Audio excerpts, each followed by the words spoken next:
So I am in the Ford Fusion, and I want to tell you a little about the common problems with these cars.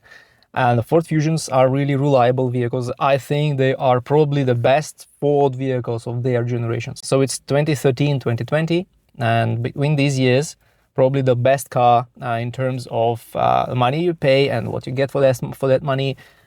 Fusion is one of the best vehicles, and it's reliable, but of course it has some common problems. And one of the most important problem to remember about is the 1.6 EcoBoost engine. This is a disastrous engine for this vehicle. It was only offered in some early model years, and then they discontinued this engine because they had a recall for fire risk. They had coolant system problems.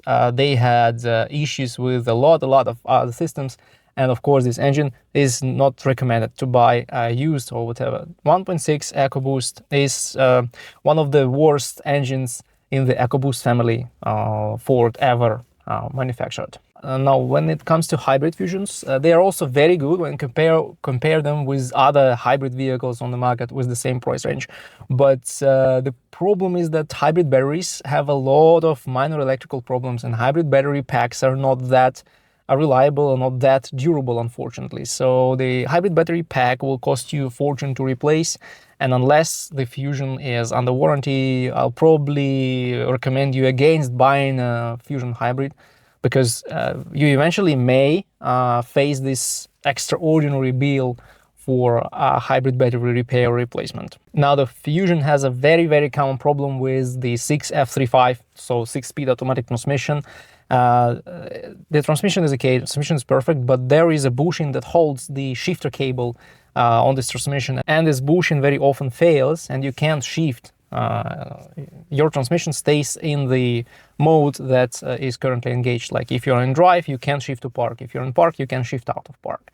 And this bushing is like $5–10. It's a very cheap part, but the problem is that replacing it is not the DIY job for most people. And that's why the bushing, this little cheap bushing, is a very bad common problem that requires towing your car to the dealership or to some repair shop, paying for labor hours, and that's really frustrating just because of that part that they couldn't manufacture with higher quality. And somehow steering system in these cars, it's not really reliable. So they have a lot of power steering problems, power steering system problems, a lot of rack problems, and everything is very expensive. So the problem is not that it fails at 100,000 miles. The problem is that repairing it somehow costs $2,000, north of $2,000. And even if you buy something used, even if you don't go to the dealership but go to some independent repair shop, it's still going to cost you a lot of money. So the new rack will cost $900, $1,000, and then extra $1,000 for labor,